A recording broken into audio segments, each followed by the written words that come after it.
Hi friends.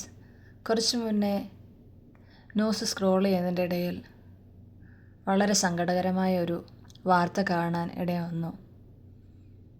2ാം ക്ലാസ്സിൽ പഠിക്കുന്നൊരു കുട്ടി തിരുവനന്തപുരത്ത് ആത്മഹത്യ ചെയ്തുവെന്ന്.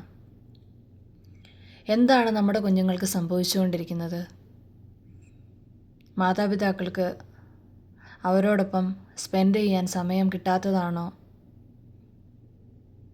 അതോ മറ്റെന്തെങ്കിലും കാരണങ്ങൾ കൊണ്ടോ?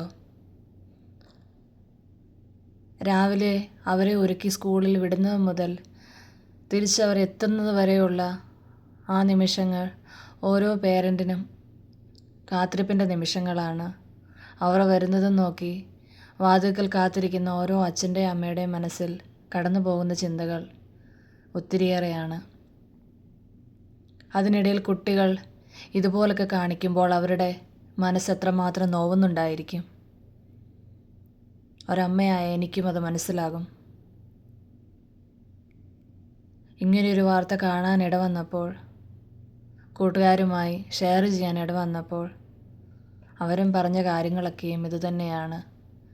വൈകുന്നേരം കുട്ടികൾ സ്കൂളിൽ നിന്ന് വീട്ടിൽ തിരിച്ചെത്തുമ്പോൾ അവരോട് സ്കൂളിലെ കാര്യങ്ങൾ തിരക്കുവാനും എന്തെങ്കിലും വിഷമങ്ങളുണ്ടെങ്കിൽ അവരോടത് പറയുവാനും നിങ്ങൾ ആവശ്യപ്പെടണം. ചിലപ്പോൾ നിങ്ങളുടെ തിരക്കുകൾ കൊണ്ട് നിങ്ങൾക്കതിനെ സാധിച്ചില്ലെന്ന് വരാം. കുട്ടികളുടെ മാനസിക സമ്മർദ്ദങ്ങൾ കൂടുമ്പോൾ, അതുപോലെ തന്നെ ഇന്നത്തെ ഈ കാലഘട്ടത്തിൽ ഫോണിൻ്റെ ഉപയോഗവും നെറ്റിൻ്റെ ഉപയോഗവും വളരെ കൂടിക്കൊണ്ടിരിക്കുകയാണ്. കുട്ടികൾ പലതും കാണുകയും കേൾക്കുകയും ചെയ്യുന്നുണ്ട്. അവർ കേൾക്കുന്ന കാര്യങ്ങളും കാണുന്ന കാര്യങ്ങളും സത്യമാണെന്ന് വിചാരിച്ച് അത് പ്രാവർത്തികമാക്കാൻ ശ്രമിക്കുമ്പോൾ ചിലപ്പോൾ നഷ്ടമാകുന്നത് ഒരു ജീവനായിരിക്കും.